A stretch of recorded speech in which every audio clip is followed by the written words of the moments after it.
परभणीचे खासदार संजय जाधव ठाकरेंची शिवसेना सोडण्याच्या मार्गावर असल्याची चर्चा आहे। संजय जाधवांनी शिवसेना भवनातल्या बैठकीला दांडी मारली।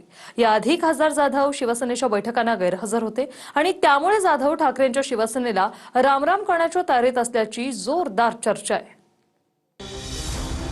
परभणीचे ठाकरेंच्या शिवसेनेचे खासदार संजय जाधव पक्ष सोडण्याच्या तयारीत असल्याची चर्चा आहे। कारण उद्धव ठाकरेंनी बोलावलेल्या बैठकीला संजय जाधवांनी पुन्हा एकदा दांडी मारले। त्यामुळे ऑपरेशन टायगरच्या चर्चा पुन्हा एकदा सुरू झाल्यात। उद्धव ठाकरेंनी मातोश्रीवर परभणी लोकसभा मतदारसंघाची बैठक बोलावली होती। या बैठकीला अंबादास दानवे, मिलिंद नार्वेकर, परभणीचे आमदार राहुल पाटील उपस्थित होते। मात्र परभणीच्या खासदारांनीच या बैठकीला दांडी मारली।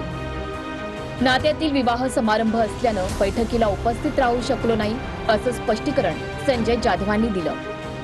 मातोश्रीवरच्या बैठकीला दांडी मारलेले खासदार जाधव मतदारसंघातल्या कार्यक्रमात मात्र दिसून येत आहेत। याआधी सुद्धा संजय जाधवांनी ठाकरेंनी बोलावलेल्या बैठकांना दांडी मारली।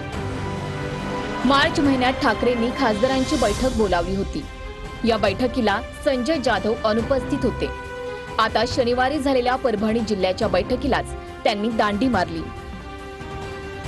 संजय जाधव यांच्यासोबत परभणी जिल्हा प्रमुख गंगाप्रसाद आणेराव आणि 4 तालुका प्रमुखही अनुपस्थित होते।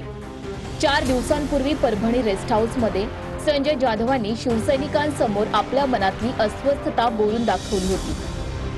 हे पण मला असं वाटतं अशी चर्चा मागच्या 2 वर्षापासून शिवसेनेच्या खासदारांविषयी आहे। एक नाही, सगळ्याच खासदारांविषयी बोललं जातं, परंतु हे अफवेचं तंत्र आहे। असं कुठल्याही कोणत्याही शिवसेनेचा खासदार फुटू शकत नाही। सगळे खासदार शिवसेनेसोबत आहे, हे सगळ्या खासदारांनी सातत्यानं स्पष्ट केलेलं आहे। त्या दिवशी हे ऑपरेशन टायगर करायचं तर ते असं सांगून केलं जात नाही। संपर्कात भले आमचे सर्वजण आहेत, आम्ही हे नाकारत नाही की आमच्या संपर्कात कोणी नाहीत, परंतु योग्य निर्णय केव्हा घ्यायचा हा सर्व भाग जो आहे तो एकनाथ शिंदे साहेबांकडे आहे आणि त्यावेळेला खऱ्या अर्थानं महाराष्ट्रामध्ये एक वेगळा भूकंप निश्चित आपल्याला पाहायला मिळेल।